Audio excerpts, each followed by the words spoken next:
Good morning. See, you miss me so much. You can hardly see me. I don't know. I think this is a 2 coffee day, by the way.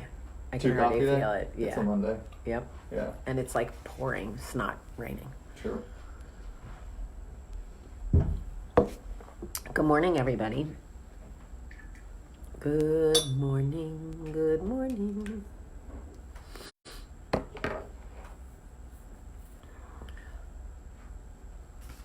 Good morning.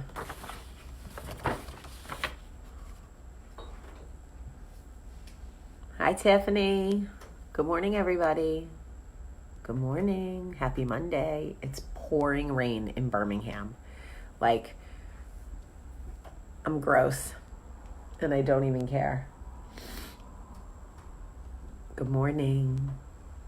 Good morning. Good morning.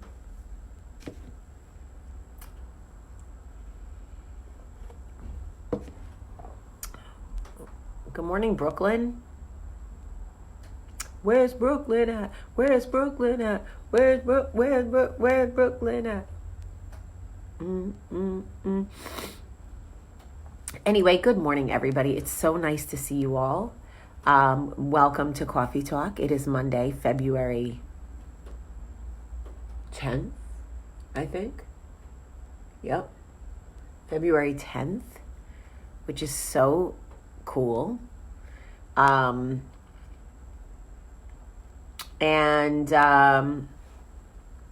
just had this really eye-opening conversation with my sister. Hey, Tiara. I had a really eye-opening conversation with my sister Meredith, and we were talking about ways that we self-sabotage as Premax. I have a tendency to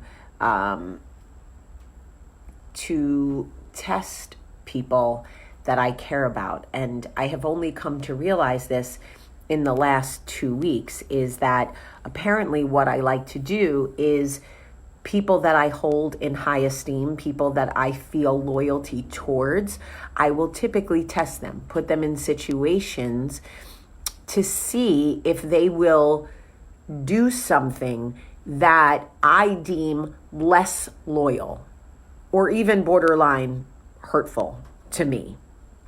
And when it happens, when the behavior, when they fail my subconscious test, I then take it very personally. And I really struggle with it, and I cut people out of my life. And so Meredith was explaining to me, when you care about people, Jamie, instead of testing them, you need to protect them. You need to say, I care about you and I feel loyalty to you. And so I want to make sure that you're not in situations, that I'm not putting you in situations where essentially you will fail and I will have to cut you out of my life, right? Why? Why do I continuously put people I care about in situations where they can fail? And by failing, I mean doing something that hurts me or crosses the line with me or crosses a boundary I've set, and then I have to eliminate them from my life. Why do I feel I need to protect myself from everybody? Now, some people will make the case and go, well, if you test them and they fail, then they shouldn't be in your life. But I don't understand. Can you give an example of this? Sure, I can give you an example. God, it's so hard to give you examples without telling other people's stories. Hold on.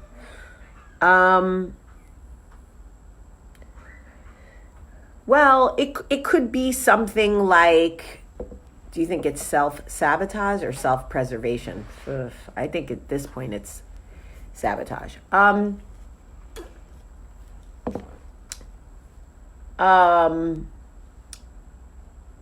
I think it's, what's an example? Say you have a friend that you've seen red flags with, and you introduce them to somebody that you used to date or used to like, and you say, this person is off limits. This is just an example, guys. I'm just trying to give you an example that doesn't involve anyone in my life. And you say, you're my girl.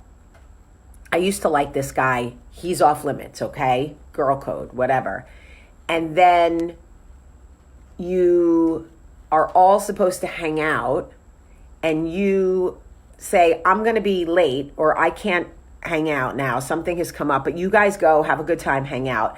And then they go and hang out, and they end up hooking up. And it's like, okay, I tested you and you failed.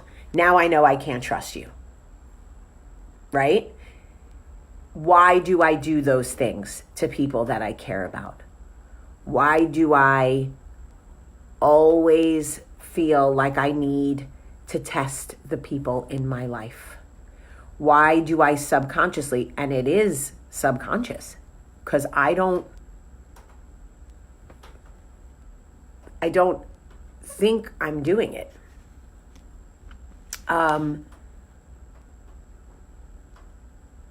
Right, Rita says, but why even test them? I'm sure they don't realize they're doing anything to hurt you. No, you see, this is the problem, Rita, is that I'm so clear about my triggers, what I can and can't handle, what doesn't work for me, what my boundaries are. Is it a test or setting people up intentionally to fail? See, Megan, all a great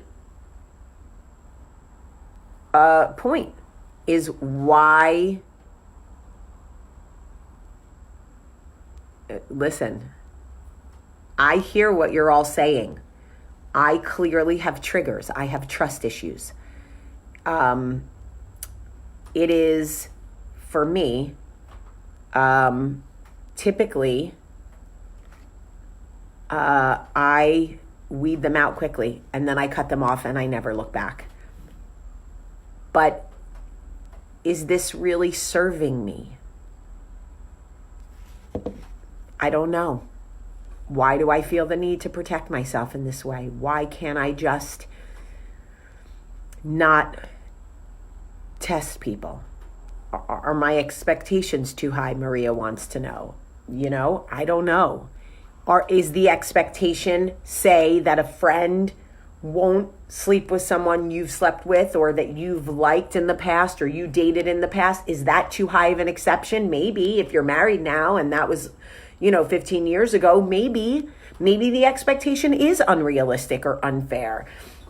If you have a conversation with a friend about her behavior and the way she acts around other people, and then you invite her around people again to see if she can act right, and then she acts a fool, and you go, see, you can't be cool.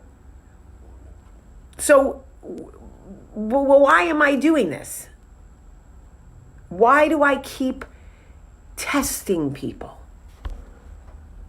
Why do I always put people in situations where they can make decisions that will be hurtful to me, that I will then have to grapple with, and I will have to get over or not get over? I will have to cut them off or not cut them off. Like, why do I always need to do this to people?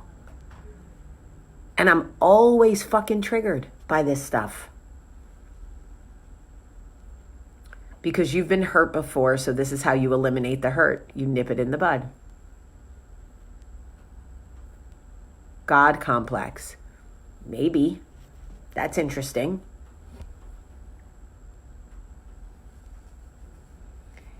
And maybe I'm like, I'm loyal to a fault. It's almost my badge of honor how loyal I am. Like, I'm that ride or die chick, especially for my girls. So I always want to see if there's anyone out there like me.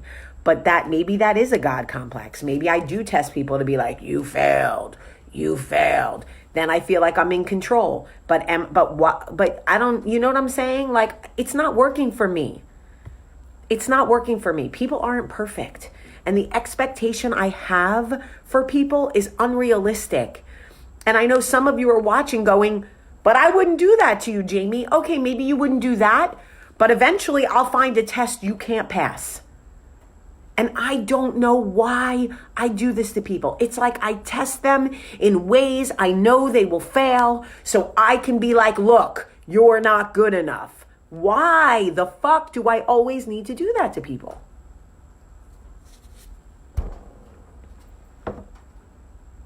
I don't like it. I don't want to nip it in the bud. I'm going to find myself alone if I keep testing everybody in my life.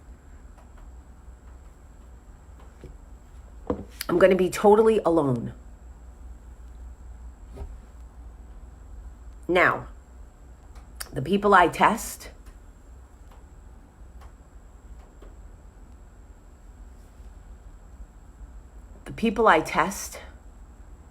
are people who know my triggers and know they know that they'll lose me. So maybe they don't value me as much as I thought they did. You know what I'm saying? And like my ego is like okay with that. Like, Jamie, maybe you're not as special as you think you are. Okay.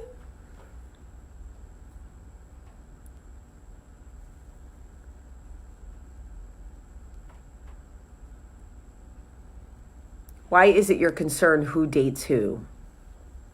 Fair question, Cherie. Only it isn't my concern who dates who. It's my concern that if I share a boundary with a girlfriend and say like, hey, I dated this man and I would appreciate if you didn't sleep with him because that would be weird for me. And then she sleeps with him and it's weird for me. I just go, okay, we can't be friends anymore because you don't respect my boundary and now it's weird. But if I'm the one putting them in a situation, who's to blame? Me. Because secretly what I was doing was testing her, right? She failed. So now we don't rock together anymore. Who wins? All right. Are your expectations for others the same as you hold yourself to? I think yes, they are. They are. That's the fucking problem. Is like, that's the problem. Is like I rock at a certain level of girl code. Yes, Johanna, you want to get in front of the hurt that you think will inevitably happen. Yes, I think it's all about control for me. Let me weed it out. Why waste time? If I can test you now and you fail, great. I can cut it off and move on. But why do I need to do this to people? And why do I make everybody so important? That's the other thing. It's like I don't know how to have casual friends. I love everybody so hard and individually, and it's special in a way, but it's a burden for people the way I love. The way I love and care for people becomes a burden. That's a truth. It is, because it's not everybody can handle it. They want it, but then they have it and they realize that they have to act accordingly. And it's a lot of pressure for people. Not everybody.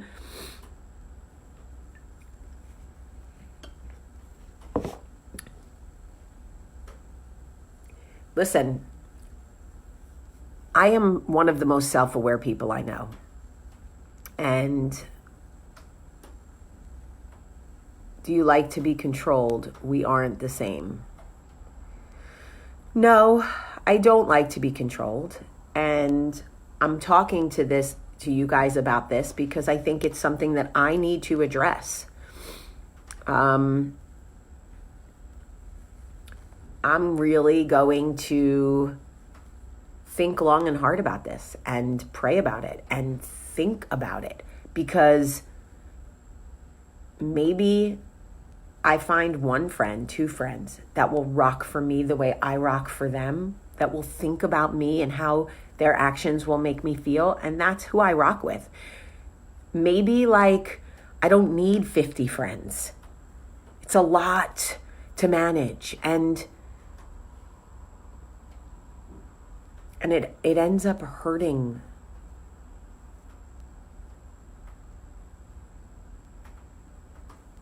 Yes, Tracy, absolutely, Tracy. I think if using that scenario, which is not a real scenario, but had somebody come to me and just been like, hey, I think I like this person. I know you dated them, but I think I like them and I'd like to, see. Then now we're having a grown up conversation. But if you just sleep with them behind my back, that just like feels shitty,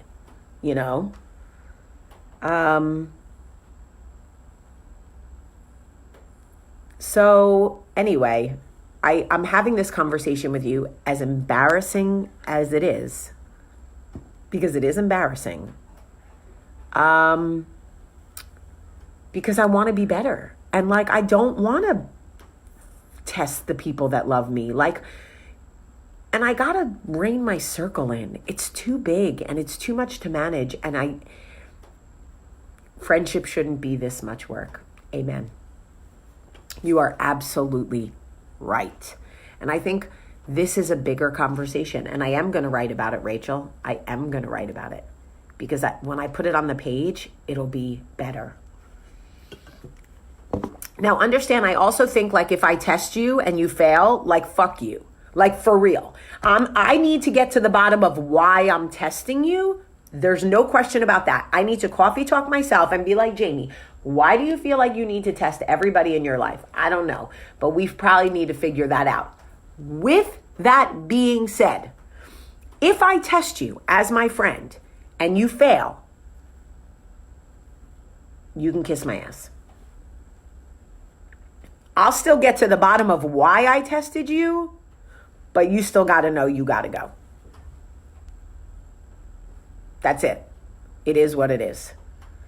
So, anywho, why would anyone want to be friends with someone they can't trust? How is their betrayal your flaw? It isn't. Their betrayal is not my flaw, but my need to put them in positions to fail is my issue. I need to figure out why I continuously put people in positions to fail. Either that or why do I pick friends I don't really trust? Bigger conversation. Why do I choose people I don't really trust? And is it my ego or some God complex where I think if I love them enough, I can change them. They'll love me enough. They never do. They fuck me every time. So if I need to be humbled and knocked on my ass that I'm not really that special, this is the way to do it. This is the way to do it. I could tell you.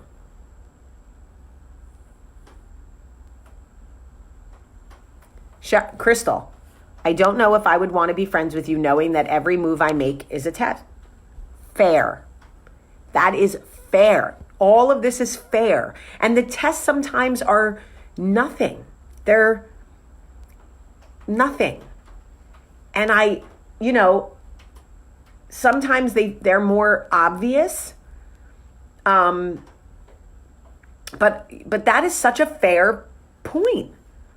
Why would you want to be my friend if you know I'm going to test you? See, I need to learn. I need to learn, and I need to think about it. I need to figure it out. It's a real issue. It's like I always feel like I need people to prove that they ride for me. And I don't know why I need like Survivor, the friendship episode, all the time. It's like ridiculous. And I need to figure it out. Bottom line, maybe it's my childhood, maybe it's my mother. It doesn't matter. If it was my childhood or my mother, I'm 43 years old. Can't blame everything on Susan anymore. It's about me now. And I was programmed at a very young age that loyalty is all that matters. Well, you know what? Maybe not. Maybe I need to be a little less Italian in my thinking, you know?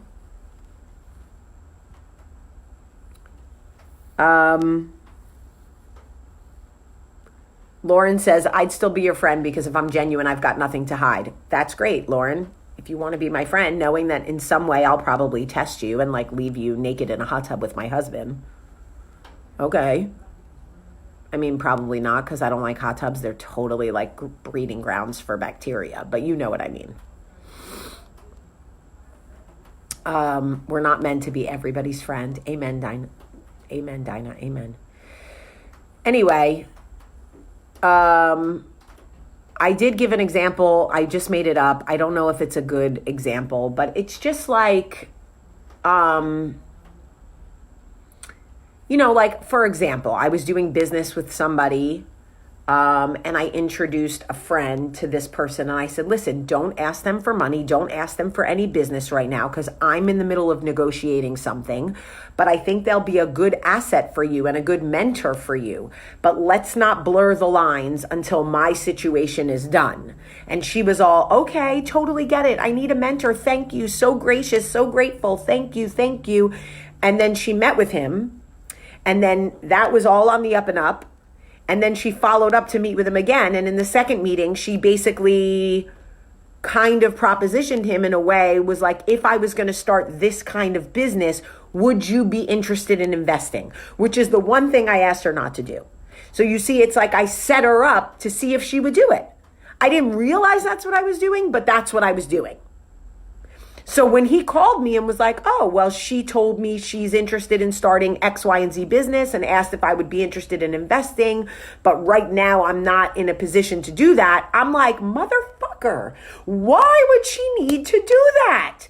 And when I talked to her about it, she was like, no, I wasn't asking. I was just saying, is that the kind of business he'd be interested in? I'm like, no, you knew what you were doing. And he came to me because it made him uncomfortable. And I asked you not to do that.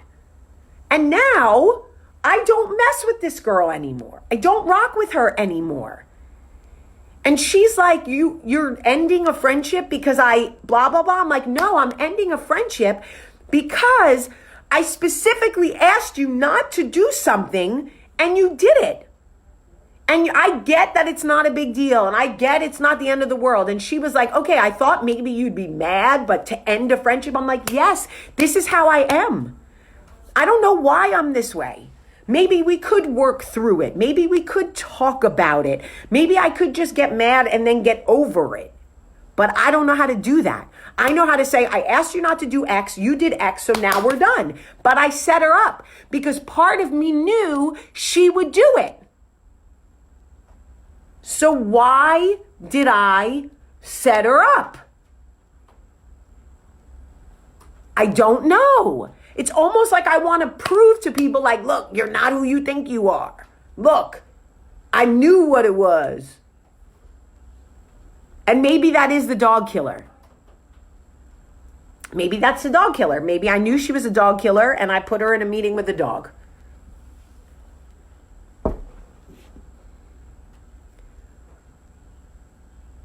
Now, Judy said, ouch, you are way too controlling. No forgiveness, question mark. See, great point, Judy. Anne, why did you introduce her to the guy? See? This is what I mean. There's both sides. I see both sides. Some of you are like, no, you were trying to help her and she did the one thing you asked her not to do, so fuck her. And some of you are like, but why would you even make the introduction if you were so controlling about the situation? This is my point. Why do I need to test people? Do you want to be happy or do you want to be right? Right. You were trying to prove your intuition was correct and it was, but why?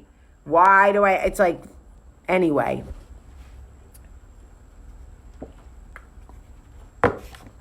Look, at the end of the day,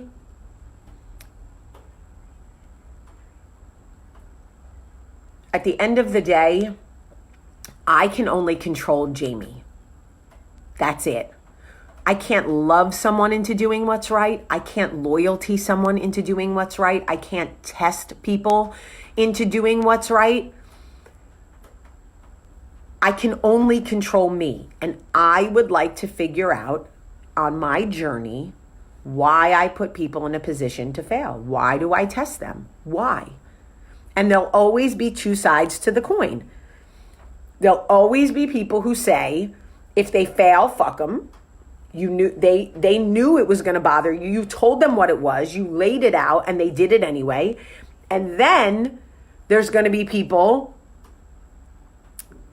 like who say, Jamie, you're way too controlling. This is insane.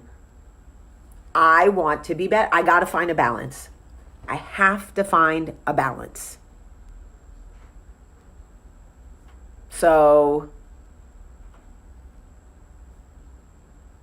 Lisa, I guess this one is your story to tell. Well, I don't really know what you mean by that comment, only because your emoji is the so clearly you're annoyed with me. And I apologize. It's not easy to come here and be honest about who you are every day. It's very easy to sit on that side and judge whatever my honesty is for the day. I get it. I get it. I would probably judge me too. So, I get it. I don't know. I will figure it out though. I will figure it out. Maybe not today, maybe not this week, maybe not this month, but I will figure it out. I will, because I want to. I want to do the work. I want to figure it out. I don't want to be this person. I'm tired of testing everybody. And my sister was like, stop putting people in positions to fail. If you like someone, protect them. Don't let them fail. And maybe she's right. Maybe there's another answer, another way. You know, maybe. I clearly have trust issues, yes. Clearly. I'm dealing with it. And if you're self-aware like me and you, I don't know, want to figure yourself out, this is the right place for you. I judge me. I do. I judge me. All right. Anyway, I'm one step closer. That's right, Alora. When you admit it, you're one step closer, right? But I want to be better, because if I'm better, then I raise better children. And when I raise better children, my children meet your children on the playground, and then I have better children. So, anyway, I love you all very much. I really do. That's why I do this. And you love me, and I feel that. That's why you show up for me and we have these conversations. I love you, y tú sabes que yo te quiero mucho, y para siempre, y mañana, y mañana, y mañana. I love you. Have a great, great day.